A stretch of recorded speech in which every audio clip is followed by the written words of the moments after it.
नमस्कार मित्रांनो, सुस्वागतम. घरोघरी मातीच्या चुली या मालिकेच्या आजच्या भागामध्ये गुलाबदादा आणि सगुनाच्या घरी जानकी, ऋषिकेश आणि ओवी मस्त थाटात जेवायला बसतात. परंतु ओवीला मात्र काही असं अवघडल्यासारखं होतं आणि तेथे ती जेवायला तयार नसते.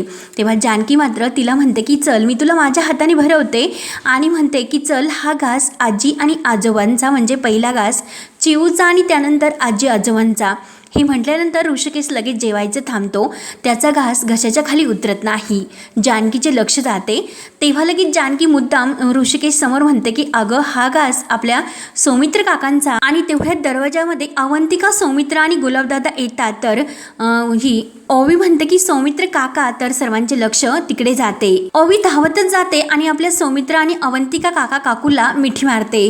तर सौमित्र आणि अवंतिकाला त्या दोघांना बघून खरंच खूप आनंद होतो. परंतु ऋषिकेशला मात्र राग येतो. ऋषिकेश लगेच ताटात जेवणाचे ताट आहे त्याच्यावरून उठतो आणि तोंड ओळून उभा राहतो. परंतु जानकी मात्र ही सौमित्र आणि अवंतिका जवळ येते.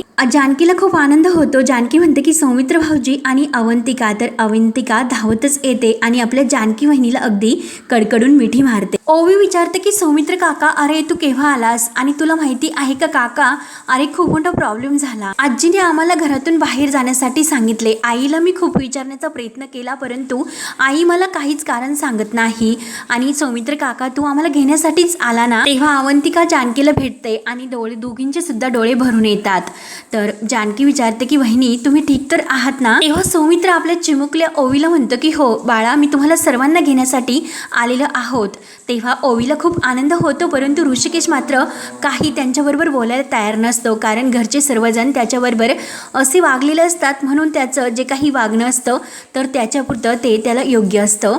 तेव्हा त्याला असे वाटते की नक्की घरातील सर्वजण आता आपलं कोणीच राहिलेलं नाही, म्हणून त्या दोघांशी मात्र तो बोलायला तयार नसतो. ओवी धावतच आपल्या ऋषिकेश बाबांजवळ येते आणि बाबा चला आपण घरी जाऊयात असे म्हणते. तेव्हा ऋषिकेश म्हणतो की ओवी बाळा, आतमध्ये तू ताट घेऊन जा. तेव्हा ओवी म्हणते की बाबा, अहो सौमित्र काका आपल्याला घेण्यासाठी आलेला आहेत, मग आपण त्यांच्याबरोबर घरी तर जातोय ना? तेव्हा ऋषिकेश मात्र काही उत्तर देत नाही. तेव्हा ऋषिकेश हा आपलं जे काही प्रेम आहे तो आतमध्ये दाबून म्हणत असतो की आपण परक्या लोकांबरोबर घरी नाही जात, ते आता परके आहेत आपल्यासाठी. ओवी तू ताट घेऊन आतमध्ये जा, बाकी काही विचारू नको. परका हा शब्द ऐकल्यानंतर सौमित्र आणि अवंतिकाला खूप वाईट वाटतं आणि जानकीला सुद्धा, कारण ऋषिकेशने असं बोलू नये अशी तिची खूप इच्छा असते. तेव्हा जानकी ओवीचं ताट उचलते आणि ओवीच्या हातात देते आणि बाळा आतमध्ये जेवायला जाय असे सांगते. तेव्हा ओवी काही न उत्तर देता आपलं ताट घेऊन आतमध्ये जेवायला जाते. तेव्हा गुलाबदादा सगुनाला मुद्दा म्हणतात की सगुना, अगं तू तर बाहेर गोधड्या वाळवत घातल्या ना, चल मग आपण घेऊन ये. तेव्हा सगुना म्हणते की हो चला आपण घेऊन येऊयात, म्हणून ते सुद्धा जातात. तर लगेच सौमित्र आपल्या ऋषिकेश दादाजवळ येतो आणि काय दादा, तू आमच्यावर सुद्धा रागवलत ना? तेव्हा मात्र ऋषिकेशचा राग अनावर होतो. ऋषिकेश म्हणतो की कोण तुझा दादा आणि कोण आहात तुम्ही दोघे जण आणि मला का दादा म्हणतोस? मला कोणीही भाऊ वगैरे नाही. तेव्हा सौमित्रला खूप वाईट वाटतं. सौमित्र म्हणतो की दादा, अरे असे काही नाही, तू माझा दादाच आहे. सौमित्र म्हणतो की दादा, अरे तुमच्याबरोबर जे काही झाले, घरात तुम्हाला जी काही वागणूक मिळाली, घराच्या बाहेर काढले, खरंच हे खूप चुकीचं झालं आणि खरंच यात तुमची काही चूक नाही हे सर्व मला समजते. त्यामुळे दादा आणि वहिनी प्लीज तुम्ही घरी चला. म्हणून सौमित्राची जीवाची खूप तळमळ होत असते त्यांना घरी घेऊन जाण्यासाठी. परंतु ऋषिकेश हा सौमित्राला कडक शब्दात म्हणतो, अरे तू तर आम्हाला येथे घेण्यासाठी आलास, परंतु येथे येण्या अगोदर आम्हाला तू घरी घेऊन जाणार आहेत यासाठी रणदिवेबाईंची परवानगी तू घेऊन आलास का? अरे तुझी आई तर आम्हाला गुन्हेगार म्हणजे करून सिद्ध सुद्धा झालीत, काय काय आरोप तिने आमच्यावर केले. तेव्हा सौमित्राला वाईट वाटतं. सौमित्र म्हणतो की दादा, अरे काय बोलतोस? माझी आई, अरे ती तुझी सुद्धा आई आहे. परंतु ऋषिकेश त्याला त्याबद्दल काही बोलून देत नाही आणि एक शब्दही बोलू नकोस, ती माझी कोणही नाही असे अगदी कडक शब्दात तो ठणकावून सांगतो. ऋषिकेशचे हे रुद्ररूप पाहून सौमित्र आणि अवंतिका जानकीला धक्का बसतो. ऋषिकेश म्हणतो की मी तुला परत एकदा सांगतो की ती माझी आई नाही म्हणून. त्यानंतर इकडे रणदिव्यांच्या कुटुंबामध्ये असे पाहायला मिळतं की आजी, ऐश्वर्या, सारंग आणि शर्वरी, सुमित्रा हे अगदी तोंड पाडून बसतात. नसतात ऐश्वर्याच्या तर मनासारखे होत असते। तेव्हा आजी म्हणते की बिचारा सौमित्र इतक्या लांबून आला आणि न थांबता असा डायरेक्ट तो घरामधून निघून गेला आणि कुठे गेला तर त्या जानकी आणि ऋषिकेशला शोधायला। तेव्हा ऐश्वर्या म्हणते की हो ना आजी, अहो जानकी वहिनींचा किती प्रभाव आहे त्यांच्यावर आणि दबाव सुद्धा, कारण नानांना जानकी वहिनींनी ढकलून दिलं यावर त्यांचा खरंच थोडासा सुद्धा विश्वास नाही बसला। तेव्हा शर्वरी म्हणते की जर तो येथे असता तर त्याने स्वतःच्या डोळ्यांनी बघितलं आणि जे काही घडलं त्याबद्दल खरंच माझा सुद्धा अजून विश्वास नाही बसत असे म्हणजे शर्वरी सुद्धा ही म्हणत असते। तेव्हा ऐश्वर्या म्हणते की सर्वात अगोदर आपण हे जे काही बोलणं आहे ना ते सोडून देऊया, माझा विश्वासच बसत नाही, मी कसा विश्वास ठेवू हेच मला नाही कळत, हे सर्व आपण बोलायला नको। आपण सर्वांनी विश्वास ठेवायलाच हवा की जानकी वहिनीनंच नानांना ढकललं आणि हे सर्व स्वतः नानांनी आपल्याला सांगितले, त्यामुळे विश्वास तर आपल्याला नानावर ठेवावाच लागेल आणि जर आपण हे मान्य केलं नाही, त्यावर विश्वास नाही ठेवला तर असे होईल की आपण सर्वजण नानावर अविश्वास दाखवतो म्हणून। आणि खरंच मला हे सर्व चुकीचे वाटते आणि सारंगला विचारते की सारंग, अहो तुम्हाला काय वाटतं? सारंग तर हा कटपुतला अगदी ऐश्वर्याचा बांधलेला आणि तो जसे ऐश्वर्या सांगेन नंदी बैलासारखं अगदी तसा मान डोलावत असतो की हो ऐश्वर्या, अहो तुम्ही जे काही सांगतात ना ते अगदी खरं बोलतात, त्यामुळे नानांनी आपल्याला इतक्या विश्वासाने सांगितलं आणि ते स्वतः त्यांनी सांगितले। मग सौमित्र दादाला पटो किंवा न पटो, पण सत्य मात्र हेच आहे की जानकी वहिनीनेच नानांना जिन्यावरून ढकललं। तेव्हा ऐश्वर्या बोलून जाते की अहो असे कसे, पटायला तर पाहिजेच आणि परत ती आपला शब्द बदलते, म्हणजे आपल्याला ते पटवून घ्यावेच लागेल, म्हणजे असं की सौमित्र हे सर्व काही लवकरात लवकर पटायला हवं, कारण त्यांनी जर जानकी वहिनी आणि ऋषिकेश दादांना शोधून आणले आणि जानकी वहिनी ऋषिकेश दादा त्या सौमित्र भाऊजींना आपल्याकडून वळून घेतील आणि आपल्या विरोधात काही गोष्टी त्या त्यांच्या कान भरून सांगतील, म्हणजे सौमित्र दादांना सुद्धा त्यांच्यावरच विश्वास बसेल आणि ते आपल्या विरोधात जातील आणि ते सर्व योग्य नाही असे त्यांना वाटायला नको, हे सर्व घडायला नको, म्हणून ऐश्वर्याची जीवाची तगमग होते आणि सर्वांना पटवून देण्याचा ती मात्र चांगला चोपडेपणा करत असते। त्यानंतर इकडे ऋषिकेशची खूप तळतळ होत असते की आज जी काही सुमित्र आई त्याला सावत्र असे म्हटलेले असते ती गोष्ट त्याच्या डोक्यामध्ये जास्त तडकलेली असते।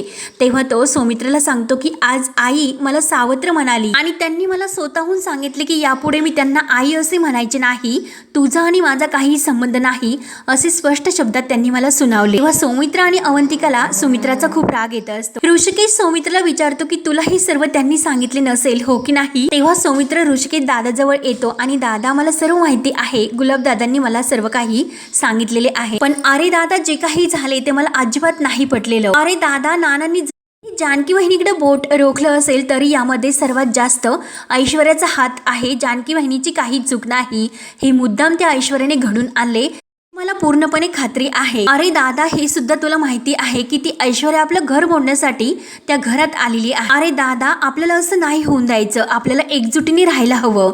तेव्हा लगेच ऋषिकेश म्हणतो की काय बोलतो सौमित्र, एकजूट? अरे सौमित्र, एकजूट वगैरे काही नसतं, हे सर्व खोटं आहे। अरे ती ऐश्वर्या आपलं घर मोडण्यासाठी आली होती, हे मी किती समजावून सांगितले, पण तरी सुद्धा कुणाचा त्यावर विश्वास नाही आणि जानकी आणि माझ्यावर सुद्धा विश्वास नाही, फक्त ते विश्वास आहे तो त्या ऐश्वर्या। तेव्हा अवंतिका पुढे येते आणि दादा, आईंचा विश्वास बसेल यावर माझी पूर्ण खात्री आहे आणि आता आम्ही आलोत ना, मग आपण चौघांनी मिळून ते सर्व करूया आणि तिचा जो काही खरा चेहरा आहे तो सर्वांच्या समोर घेऊन येऊया। तेव्हा मात्र ऋषिकेश म्हणतो की पण रणदिव्यांच्या बाई ज्या आहेत त्यांच्या खऱ्या चेहऱ्याचं काय? त्यानंतर इकडे रणदिव्यांच्या फॅमिलीत असं पाहायला मिळतं की सुमित्रा मात्र शांत असते, कुणाशी काही एक शब्द ती बोलत नाही।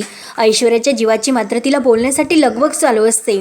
ती म्हणते की आई, अहो तुम्ही शांत कात, कुणाशी तरी काहीतरी बोला। आई तुम्ही प्लीज सौमित्र भाऊजींना समजावून सांगा की कसे की ते या घरामध्ये कायम नसतात, येथे या घरामध्ये काय घडामोडी घडतात हे त्यांना कल्पना नसते आणि एकतर किती बोलले ते, आणि मुळातच मला असं वाटतं की हे सर्व बोलण्याचा त्यांना काही हक्क नाही। तेव्हा सुमित्राच्या डोक्यात प्रकाश पडतो, सुमित्रा लगेच तटकन उठते आणि ऐश्वर्याला ती जाब विचारते की काय काय बोलतेस, काय हक्क म्हणजे काय? अगं तो या घरचा मुलगा आहे आणि सगळ्यात बाबतीत त्याला बोलण्याचा हक्क आहे। त्यानंतर इकडे ऋषिकेश सौमित्राला समजावतो की अरे तुझी आई सुद्धा त्या घरामध्ये दोन चेहरे घेऊन वावरते, एकीकडे एका चेहऱ्यात ती ऋषिकेश रणदिव्याला तिला मुलगा म्हणून घेण्याचं नाटक करते आणि दुसरीकडे दुसऱ्या चेहऱ्यामध्ये त्याच ऋषिकेश रणदिव्याला सावत्रपणाची वागणूक देते। कितीही नाही म्हटलं तरी सुद्धा सावत्र मनाचा भेदभाव तिच्या मनात आहे आणि जो काही बदल आहे तो तिच्या वागण्यातून आज स्पष्ट दिसून आला, म्हणूनच आम्ही ते घरातून सोडून निघून आलो। अवंतिका जीवाची खूप तळमळ होत असते, ती म्हणते की दादा, अहो आम्ही आलो आहोत ना,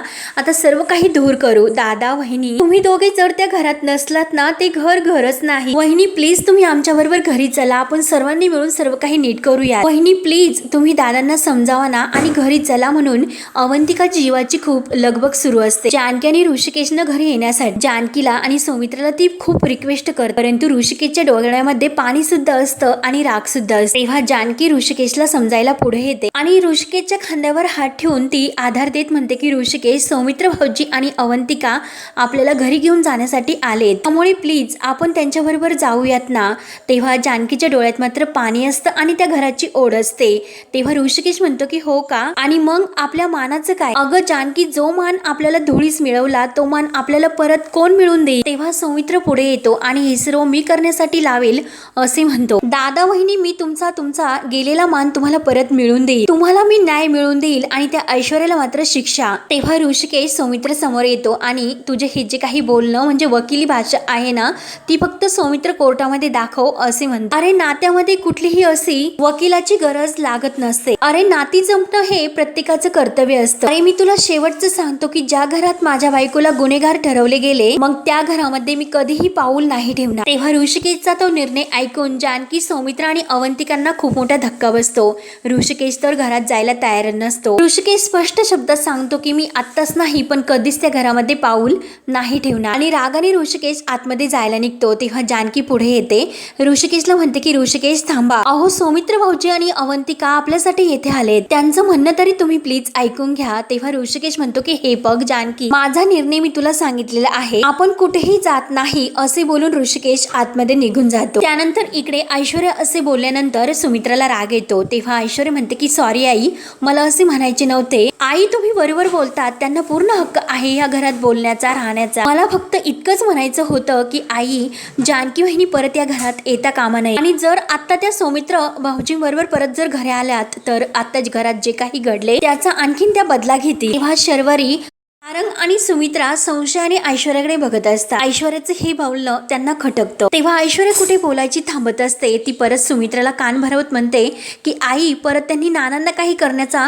त्यांच्या जीवावर उठण्याचा प्रयत्न केला तर, जर त्यांनी तुम्हाला काही केले तर, त्यामुळे मला हे सर्वांची खूप भीती वाटते. आणि जेव्हा सौमित्र भाऊजी घरी येते तेव्हा प्लीज तुम्ही स्वतः त्यांना नीट समजावून सांगा, ते नक्की तुमचं ऐकतील. मला फक्त आपल्या घराची काळजी वाटते म्हणून मी तुम्हाला हे सर्व सांगते, म्हणून बाकी माझे काही दुसरं म्हणणं नाही. आणि ऐश्वर्याची जी काही कटपुतली म्हणजे तोंड चोपडी आजी असते तर ती सुद्धा ऐश्वर्याची बाजू घेऊन म्हणते की अगं सुमित्रा, तू सौमित्राला पटवून द्यायला हवं की तुझी बाजू कशी खरी आहे, तुझी यात काही चूक नाही. म्हणून जानकीची यात खूप मोठी चूक आहे की जानकीनं नानासाहेबांना जिन्यावरून ढकललं आणि त्याची शिक्षा तिला झाली. जे काही सुमित्रा तू योग्य केलं ते योग्य आहे हे त्याला पटवून दे. जानकीच्या हातून झालं, आणि जरी ही चूक ऐश्वर्याच्या हातून झाली असती तरी सुद्धा मी तेच म्हटलं, माझ्या जावयाच्या जीवावर उठणाऱ्या मुलीला म्हणजे या घरातील सुनेला या घरात जागा नाही असे कडक शब्दात ठणकावून आजी म्हणते. कारण सुमित्राचं मन त्यांना आणखीन भडकावून द्यायचं असतं. यासाठी आजी आणि ऐश्वर्याच्या जीवाची पूर्णपणे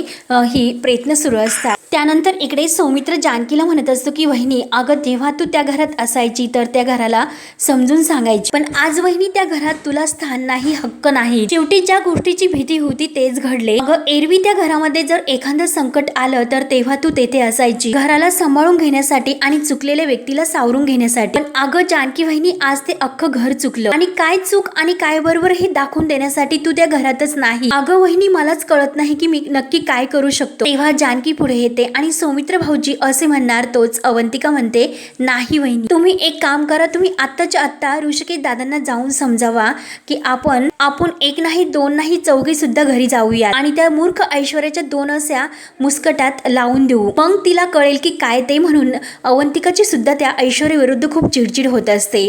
तेव्हा जानकी म्हणते की अवंतिका, अगं मारून जर हा प्रॉब्लेम सॉल्व्ह होणार असता तर ऋषिकेश समर्थ होते त्यासाठी, परंतु कधी कधी तर बुद्ध्यांची नाही तर मुद्द्याची भाषा लोकांना समजते. तेव्हा अवंतिका म्हणते की वहिनी, अहो त्या घरात कोण तुमचे मुद्दे ऐकून घेणार आहेत, ऐकलं का कोणी नाही ना. तेव्हा जानकीला त्याचंच खूप वाईट वाटतं की अवंतिका, अगं तीच मोठी खंत आहे, ऋषिकेश सुद्धा काही ऐकून घेत नाही आणि काही ऐकून घेण्याच्या मनस्थितीत आई सुद्धा नाही, सगळंच काही अगदी हातातून विस्कटून गेलं. हे सर्व बोलत असताना जानकीला खूप वाईट वाटतं आणि तिच्या डोळ्यातून पाणी येतं. तेव्हा अवंतिका आणि सौमित्र एकमेकांकडे बघत असतात की आता या दोघांना कसे समजवायचे आणि कसे घरून घेऊन जायचे हा असा मोठा प्रश्न त्यांच्यासमोर उभा राहतो, कारण ऋषिकेश तर न ऐकता बाहेर निघून गेलेला असतो. जानकी म्हणते की जर तुम्हाला दोघांना आमच्यासाठी काही करायचं असेल तर आत्ताच्या आत्ता तुम्ही त्या घरात निघून जा. तेव्हा सौमित्र म्हणतो की वहिनी काय बोलतेस. तेव्हा जानकी म्हणते की हो सौमित्र भाऊजी, आता या क्षणाला तुम्ही दोघेही त्या घरात निघून जा. तेव्हा सौमित्र म्हणतो की अगं वहिनी पण. तेव्हा जानकी म्हणते की हो मला माहिती आहे मुंबईत तुमचे काम असते, परंतु आता दिवाळी आली आणि आता दिवाळीसाठी तुम्ही त्या घरात असायला हवं, तेच महत्वाचे आहे. नाना सुद्धा अजून पूर्णपणे बरे झालेले नाहीत, आई सुद्धा एकट्याच त्या घरात आहे आणि सारंग भाऊजी सुद्धा एकटेच आहे. तुम्ही दोघांनी इथे नाही तर तेथे असायला हवे. अवंतिका म्हणते की कशाला, आमची तिथे काय गरज आहे, तिकडे तर ती महाराणी बसलेली आहे सर्वांना गिळून, आणि एखाद्या वेळेस सर्वजण घराच्या बाहेर पडले तरी आईंना चालेल आणि आई त्या ऐश्वर्याबरोबर आनंदात राहते. तेव्हा अवंतिकाची खूप चिडचिड होते. तेव्हा जानकी शांत राहते, सौमित्रला समजावते आणि अवंतिकाला अगदी प्रेमाने ती समजावते. अवंतिका अगं काय ग, नाश्त्यामध्ये निखारे खाते की ठिणग्या, किती हे तुझं गरम डोकं, अगं जरा शांत हो. तिच्या डोक्यावर हात ठेवते. अगं शांत राहून शांत डोक्याने माणूस चांगला विचार करतो. अगं एकदा तरी तू आईंच्या बाजूने विचार कर, फक्त एकदा. अगं आई कायम चांगुलपणाच्या सावलीत राहिल्या, ऐश्वर्यासारख्या बायकांचं काळं बेरळ त्यांना नाही कळालं. आपल्या आई खरंच खूप भोळ्या आहेत ग, ज्यात वाईट आहे त्यात सुद्धा त्यांना चांगलं दिसते. तेव्हा अवंतिका म्हणते की कमॉन वहिनी, अहो नक्की कुठल्या मातीच्या तुम्ही बनल्यात, कारण आईने तुमचा इतका अपमान करून सुद्धा तुम्ही आईंची बाजू घेऊन त्यांना इतकं म्हणजे मनात इतका हक्काची प्रेमाची भावना देतात, आदर देतात. इतकं सर्व होऊन सुद्धा तुम्ही आईंच्याच बाजूने बोलता. परंतु वहिनी, आईंनी जो काही भोळेपणा केला त्याची किंमत अख्खं घर मोजतं, त्याचे काय. तरी सुद्धा जानकीच्या मनाचा मोठेपणा काही कमी होत नसतो. ती समजावून सांगते की अवंतिका अगं चुका प्रत्येकाकडून होत असतात आणि थोर मोठेपणा सुद्धा चुकूच शकतात. नाना आणि आई आपले आई वडील आहे, त्यांच्याकडून चूक झाली म्हणून आपण त्यांना संधी द्यायची नाही का. त्यामुळे आता या क्षणाला तुमची तेथे गरज आहे, तुम्ही तेथे त्या घरात जा. मला कळतं अवंतिका आता आई चुकल्यात, पण कधीतरी त्यांना त्यांच्या चुकीची जाणीव तर होईल, तेव्हा त्या स्वतःच्या मनाने आणि आम्हाला आमच्या मानाने परत हक्काने त्या घरात बोलवते. या गोष्टीची खरंच मला खात्री आहे, म्हणजे आईवर माझा पूर्ण विश्वास आहे. जानकी म्हणते की ऐश्वर्याने आम्हाला त्या घरातून बाहेर काढले, परंतु आई आणि नानांच्या मनातून मात्र ती आम्हाला बाहेर नाही काढू शकत आणि ते कधीच होणार नाही आणि होणार सुद्धा नाही. तेव्हा सौमित्राला आणि अवंतिकाला जानकीचं म्हणणं पटतं.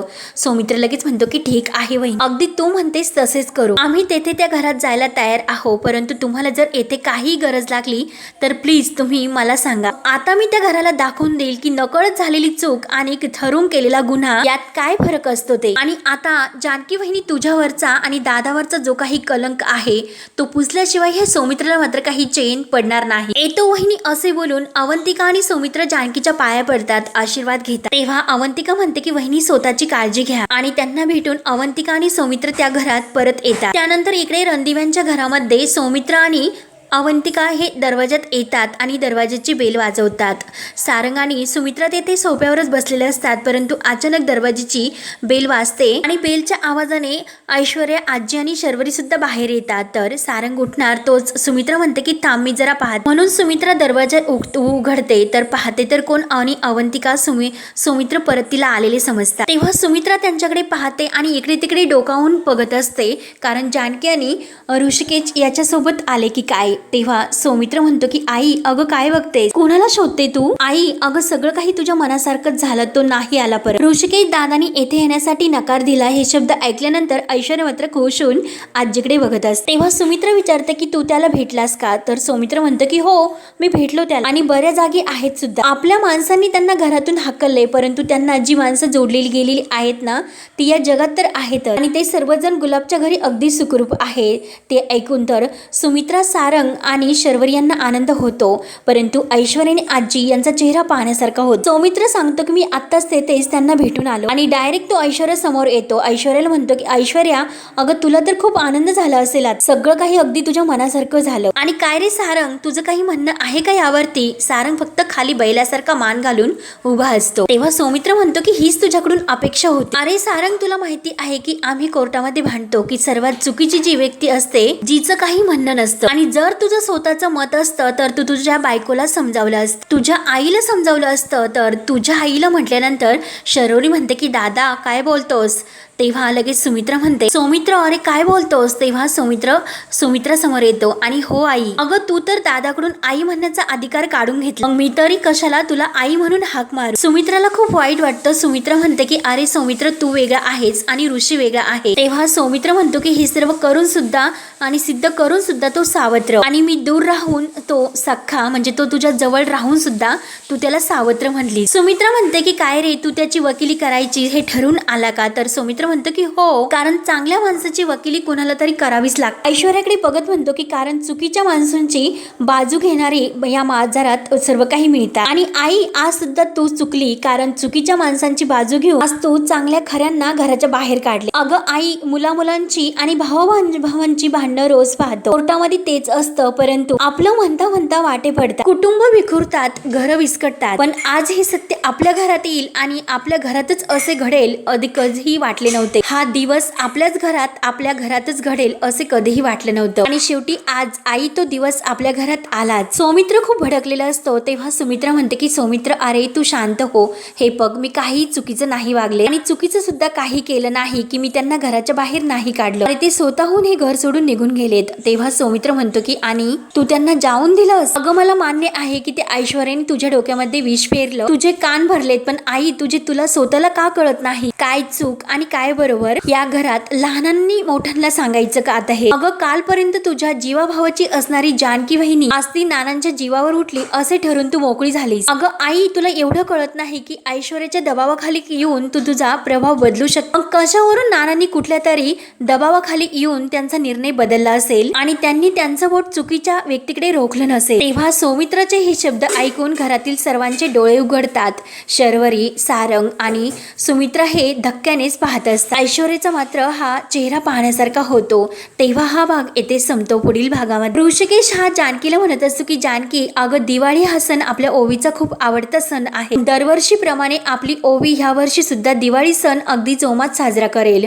तेव्हा ऋषिकेश जानकीला आपल्या मिठीत घेतो. त्यासाठी मिळेल ती नोकरी मी करेल, पडेल ती काम करेल, म्हणून आपल्या ओवीसाठी आणि जानकीसाठी ऐश्वर्या ठरवते की मुळशीमध्ये मी असताना याला कोण नोकरी देते ती मी पाहते, आणि ऋषिकेश बॅग घेऊन नोकरी शोधत असतो. इकडे तिकडे भटकत असतो, परंतु समोरून एक रोडवर रिक्षा येते आणि भव्य कुस्तीचा सामना असतो, आणि त्यामध्ये भव्य असे बक्षीस हे ठेवलेले असतं, आणि तो माणूस पुकारून सर्व काही या सांगत असतो. तेव्हा ऋषिकेश हे सर्व ऐकतो आणि आपल्या दिवाळी धनक्यात साजरी करण्यासाठी ती कुस्ती लढायला तो तयार होतो, कारण 1 लाखाचे बक्षीस त्या कुस्तीसाठी असते, भव्य सामन्यासाठी. तेव्हा ऋषिकेश हे सर्व करायचे ठरवतो, आणि ओवी आणि आपल्या जानकीची दिवाळी अगदी मस्त ती बक्षीस जिंकून तो साजरी करणार असतो. अगदी रणदिव्यांच्या फॅमिलीत होणारी दिवाळी तशी आपली तो साजरी करणार असतो. तेव्हा आता पुढे काय काय होत राहणार हे पाहण्यासाठी आपल्या चॅनलला नक्की सबस्क्राईब करत राहा. धन्यवाद.